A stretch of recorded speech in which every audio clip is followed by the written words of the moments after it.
Shalom, do I have another delicious recipe waiting for you?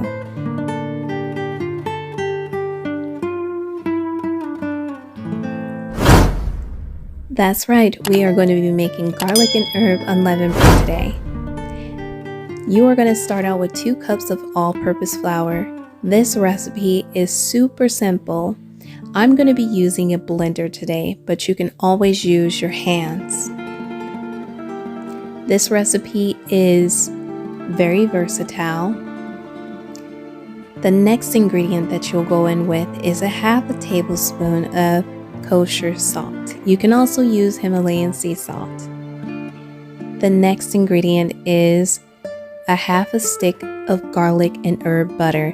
This is what's going to make this bread really delicious. And if you guys haven't already, like, share, and also subscribe to this channel because I will be making delicious recipes just like this. You'll go in also with 1.5 tablespoons of olive oil.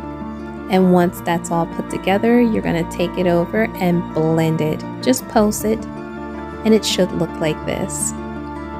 All these ingredients will be in my description down below, so no worries.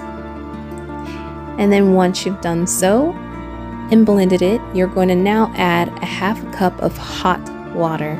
It can be either hot or warm, but just make sure it is warm or hot, okay?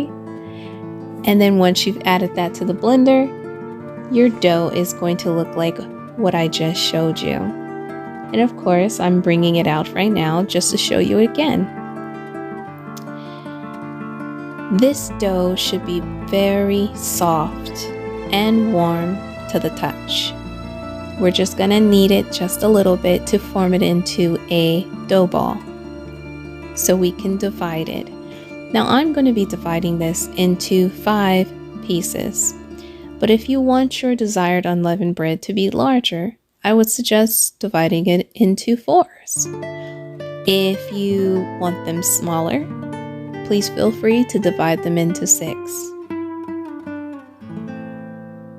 But whatever way that you decide to choose, I know you will enjoy it just as much as I did.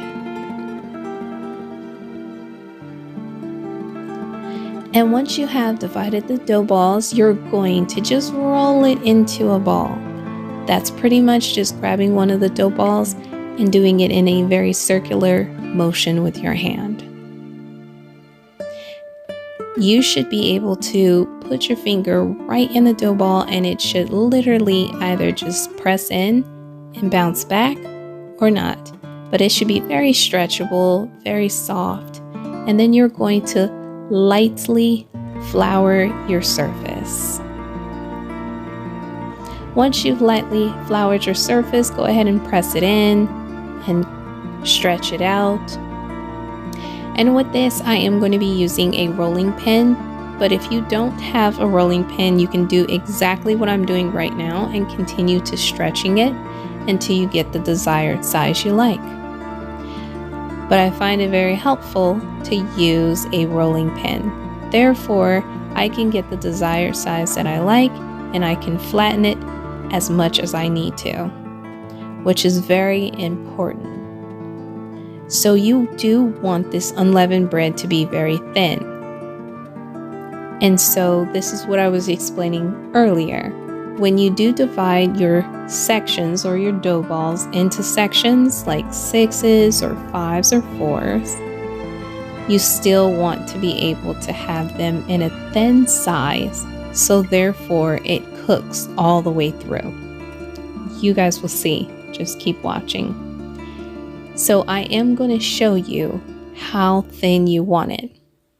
And it's about a good 1/2 inch, within thickness.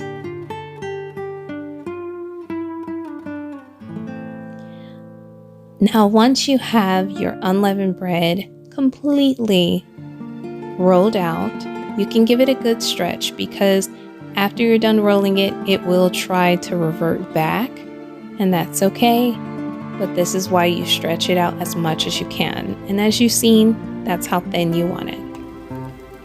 Now, with that other half a stick of butter that you had, you're just going to use just a little bit to grease the pan with, or to butter the pan, I should say. Butter makes the world go round.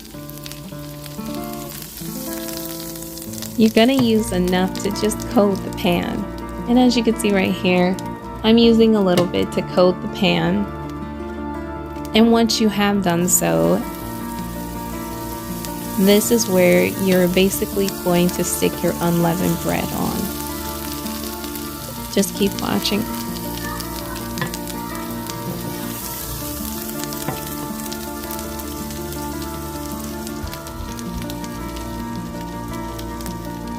And this unleavened bread cooks really fast, you guys, so don't walk away, okay? And have your stove top on medium heat. You can even turn it around as you go so it does not burn. It only takes but a couple of minutes on each side. And once, as you can see, it's going to flip over, and it's also going to form bubbles. If you want to give it a quick pat or tap, the bubbles will form, as you can see on the screen. Some of the bubbles are coming up. That means that the bread is cooking within the inside. That is absolutely okay. I usually flip my bread maybe twice before I'm completely done. And you will have some garlic and herb butter left over. Go ahead and melt it in the microwave and spread it all over your unleavened bread and enjoy. And if you like this video, make sure you guys like, share, and subscribe. Remember to always stay strong, stay healthy, stay in the spirit. And with that, I will see you in the next video. Shalom.